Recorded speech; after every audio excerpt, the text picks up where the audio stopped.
Hola, bienvenidos a Venú, el llamado del ser. Los 4 evangelistas y su relación con la cruz mutable astrológica. Es posible que hayas escuchado de los 4 evangelios que componen el Nuevo Testamento, y que cada uno de estos tiene una simbología particular que no es obvia para todo el mundo. Los evangelios de San Mateo, San Marcos, San Lucas y San Juan, pero quizá no sabías cuál es su relación con la cruz mutable astrológica. Para entender por qué usa esta simbología, primero pongámoslo en contexto. Para la época en la que se escribieron los evangelios, la mayor parte de la población no tenía acceso a la educación, y menos aquellos que eran pescadores, agricultores, pastores, etc. De hecho, lo que conocemos del mensaje de Jesús es gracias a los textos no siempre escritos por quienes le conocieron en primera persona. Tal es el caso de San Marcos, que tuvo contacto con su mensaje por boca de sus apóstoles. Es más, varios de los discípulos no sabían leer ni escribir, así que fue la narrativa oral lo que permitió que se transmitiera la enseñanza en el inicio del cristianismo, así por casi 2 siglos, lo que hizo que se crearan diferentes versiones. Por otro lado, para que el pueblo pudiera entender las metáforas y ejemplos, era necesario hacer referencia a cosas conocidas, hablar en un lenguaje familiar. Así que como los niños cuando no saben leer, ¿por qué seguían? Exacto, por los dibujos. Así las imágenes y símbolos cobraron vital importancia. De hecho, durante la Edad Media y en procesos de colonización se apeló a la misma estrategia, la imagen era la que comunicaba. En las iglesias románicas y góticas, así como en textos antiguos, vemos la representación de un toro haciendo referencia a San Lucas, San Marcos con un león, San Mateo con un ángel y San Juan con la imagen del águila.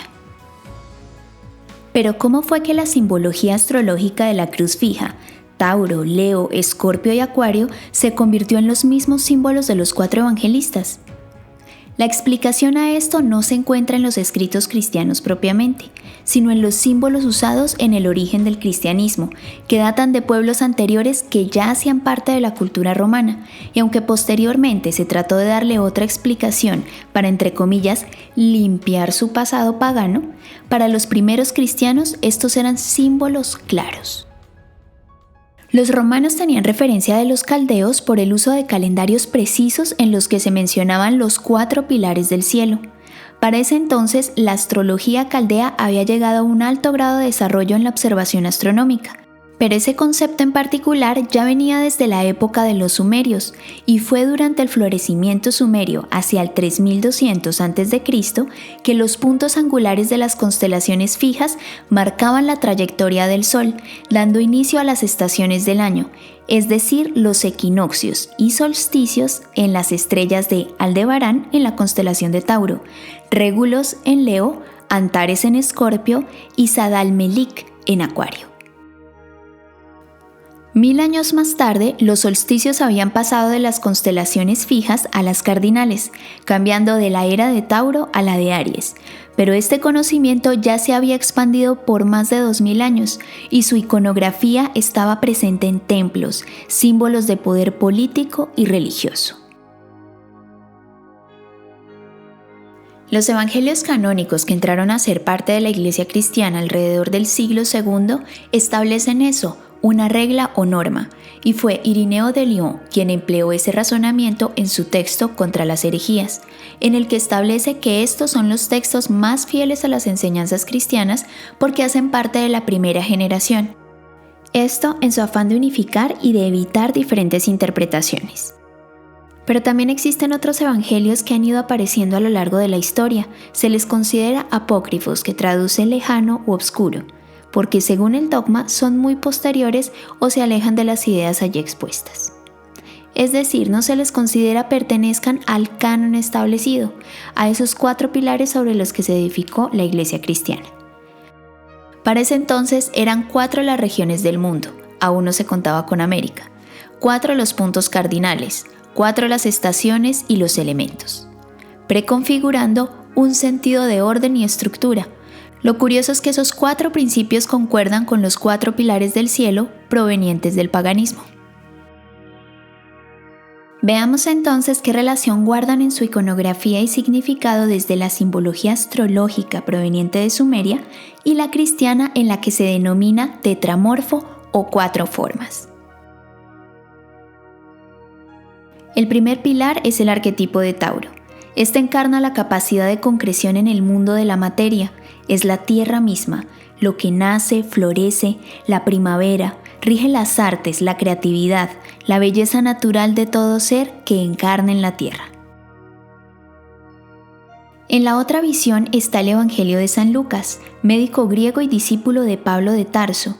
No fue testigo presencial de los hechos narrados. Él describe la historia del niño Jesús, el consuelo y la bondad.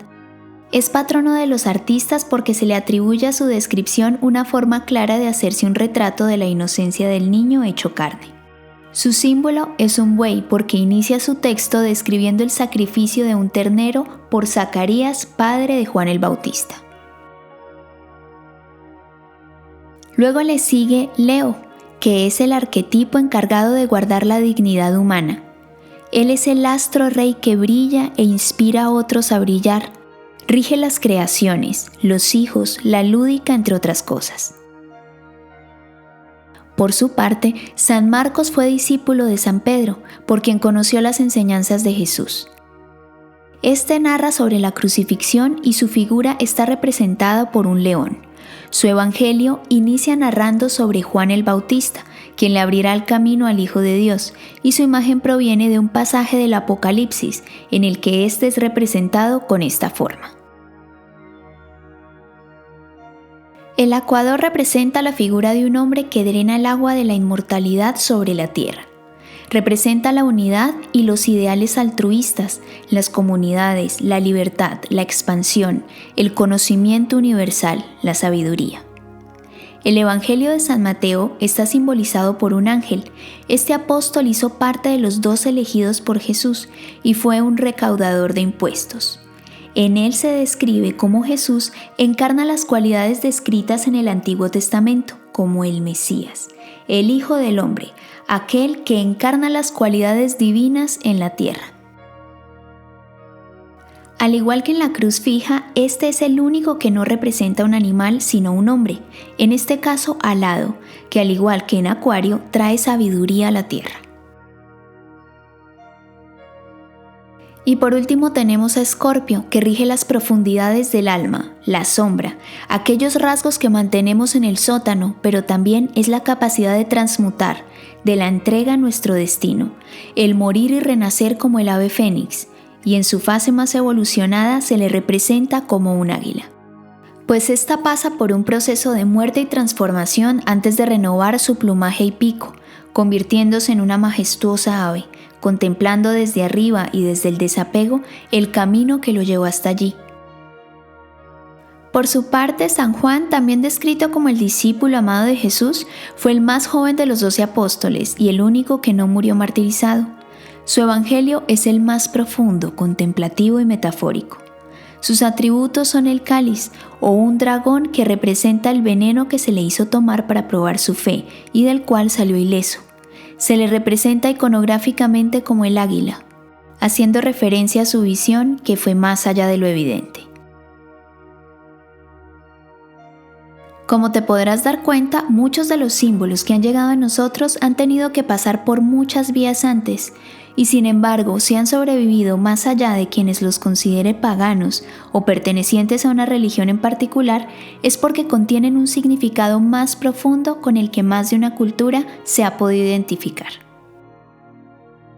Si hacemos una interpretación del proceso que conlleva la cruz fija y la historia que cuentan los evangelios, tendríamos un proceso en el que la conciencia universal derrama su sabiduría sobre la tierra. La encarnación de esa conciencia se materializa para experimentarse, Tauro, o en los evangelios como el hombre hijo de Dios. Se expande sin diferenciar etnia, género, riqueza o pobreza, Acuario, la universalidad. Exaltando e inspirando a otros a encontrar su propia luz interna, Leo, o el rey, mi padre y yo somos uno. Y lleva sus sombras internas a la luz para transmutarlas, realizando el proceso alquímico, Escorpio. y finalmente renace, descubriendo así su inmortalidad, o en otras palabras, despertando al estado del Cristo. ¿Qué opinas de esta historia? ¿Consideras que son cosas distintas, coincidencias o que efectivamente son parte de un mismo origen? Cuéntamelo en la cajita de comentarios. Recuerda suscribirte al canal, darle pulgar arriba y activar la campanita de notificaciones para que te avise cuando suba un video nuevo cada jueves. Hasta la próxima.